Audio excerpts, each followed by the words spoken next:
Hello. If you've seen Stranger Things Season 5, you probably have one big question.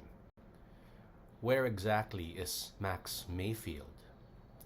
She's not fully alive, she's not fully dead. Her body is comatose, her mind is somewhere else, a blank, trapped in a silent mindscape. And that raises a surprisingly old question. One ancient Jews, early Christians, and the Catholic Church now have wrestled with for over 2,000 years. Is there an in-between state after death? A realm that's not heaven, not hell, but something else? So today we're asking, is Max's mindscape anything like Purgatory? To answer that, we're going way deeper. What Jews in Jesus' time believed, what the early church fathers taught, what the Catholic Church officially teaches now, and so let's dive in. At the end of Season 4, Max dies for over a minute.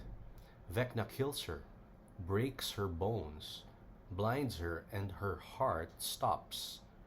11 revives her physically, but not mentally. In Season 4, we see Max's consciousness is missing. She's not dreaming. She's not responding. 11 tries to reach her through the mindscape and finds nothing.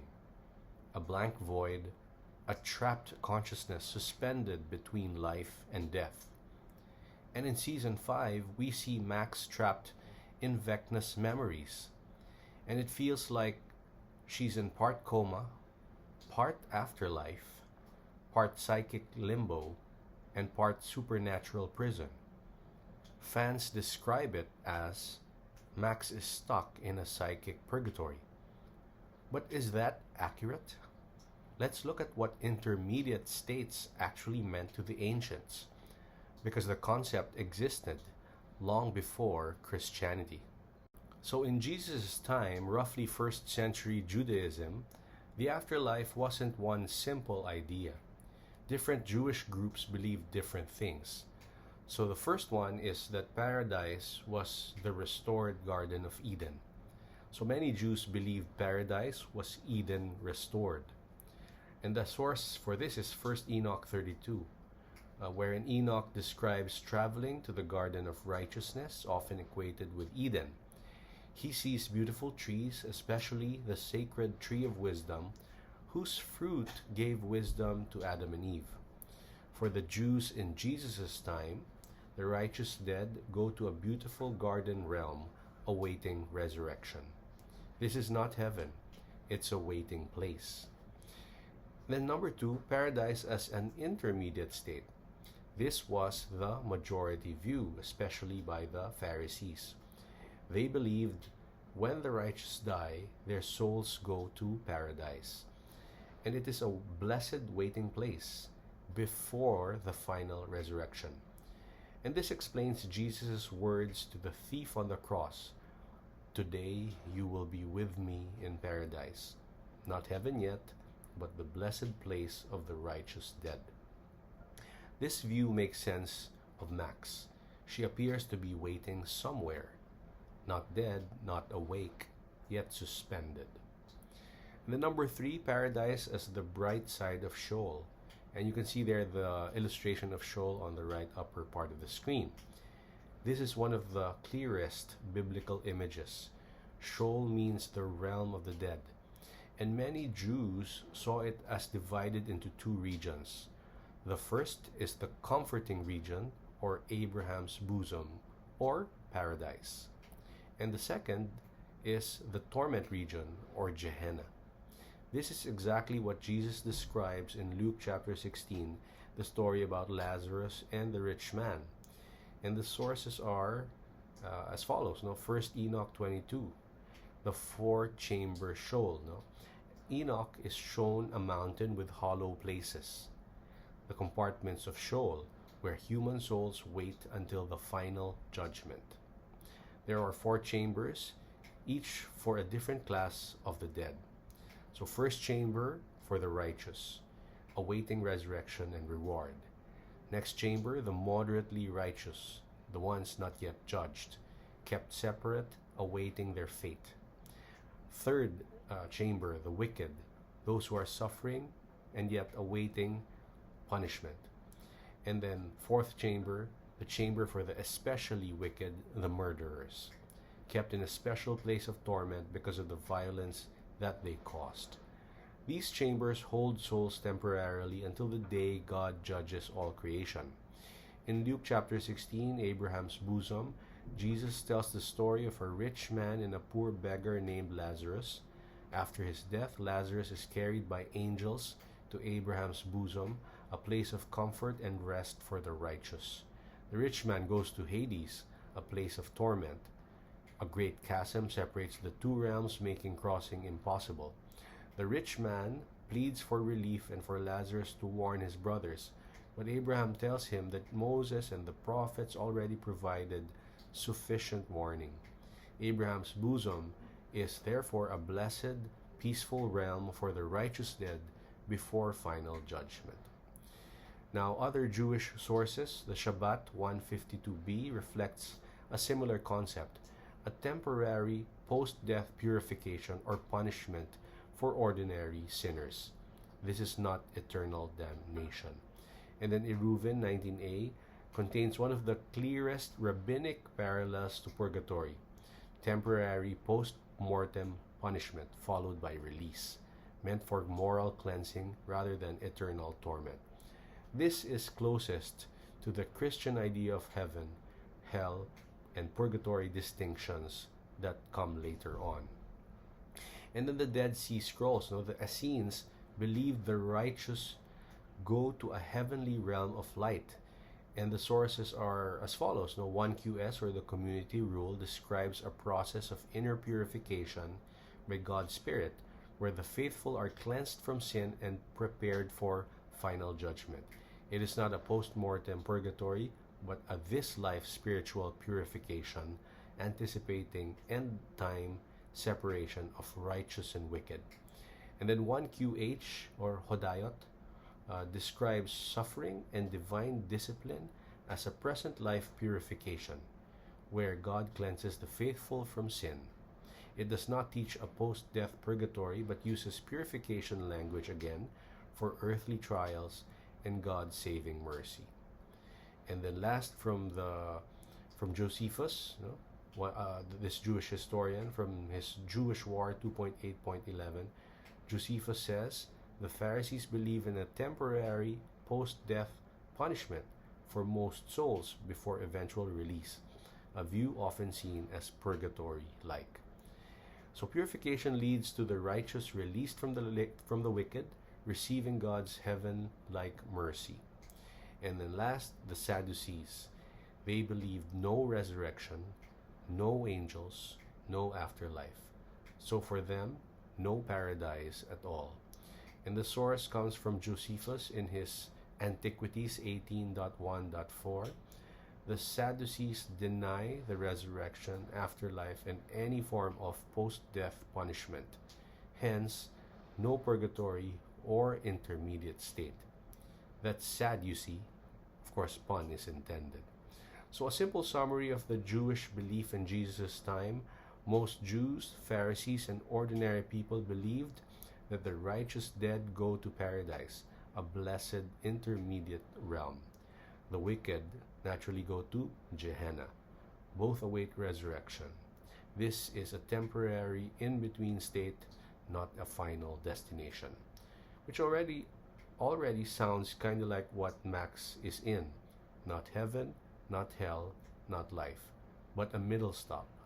But we need more. So the earliest Christians didn't immediately use the word purgatory, but they did clearly believe in, number one, prayers for the dead, temporary suffering, purification, and the ability of the living to help the dead. That implies an intermediate state. And here are some of the key early Christian witnesses.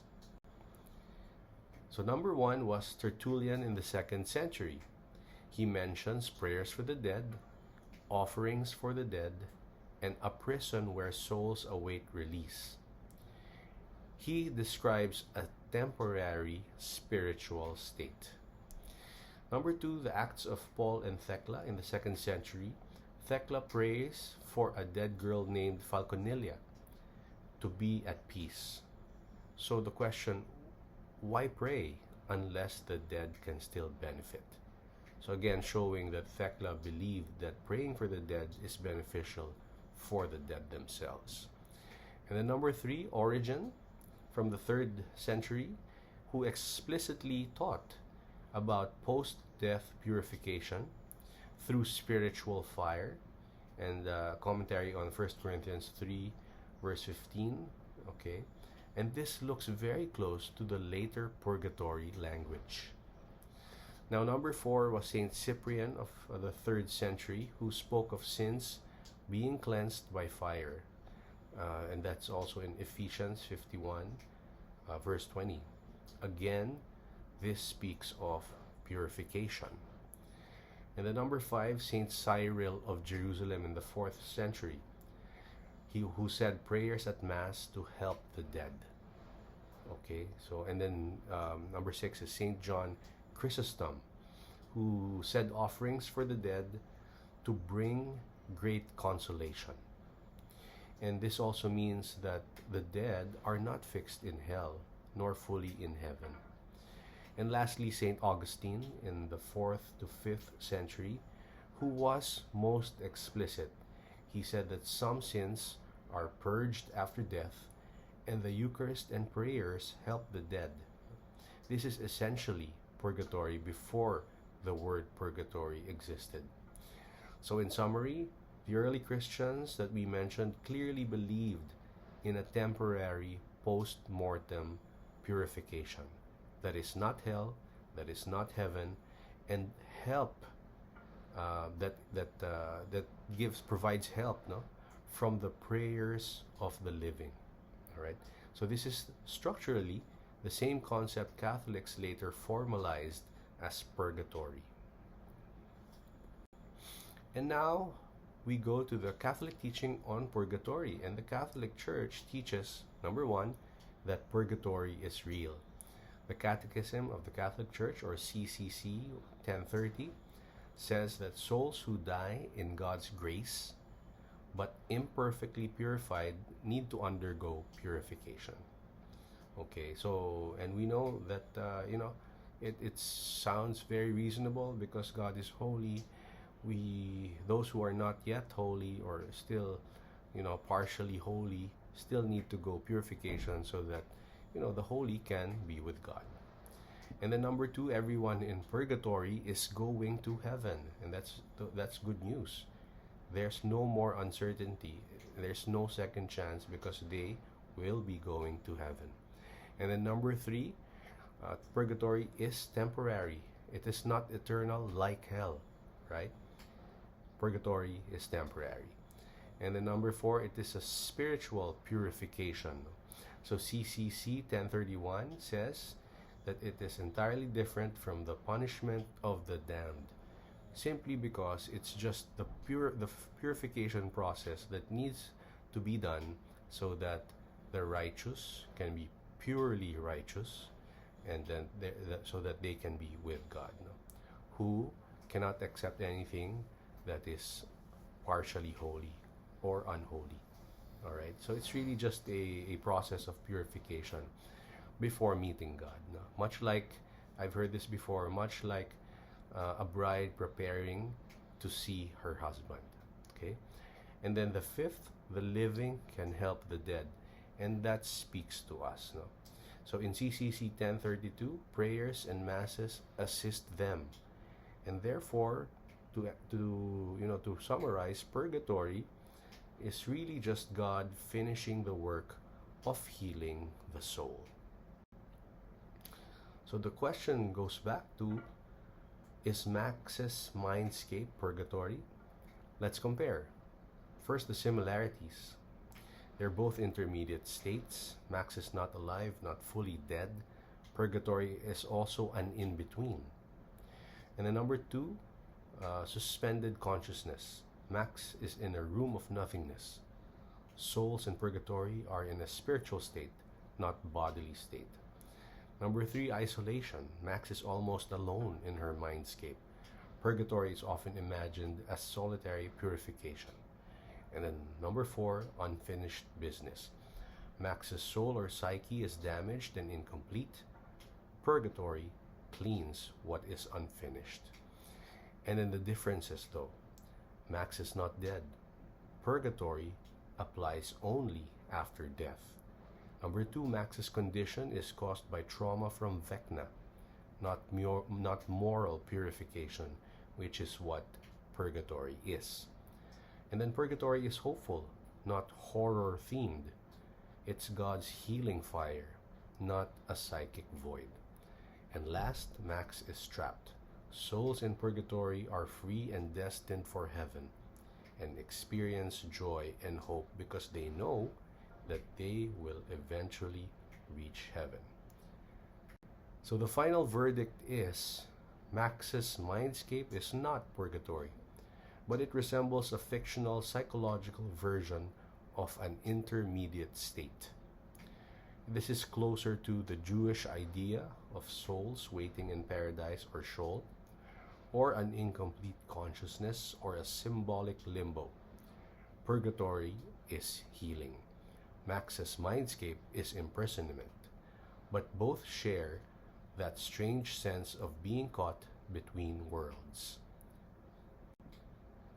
Alright, so while Max's mindscape isn't literally purgatory, it taps into a very old human intuition that the journey between life and death is not always simple, that souls, like people, sometimes get stuck in between.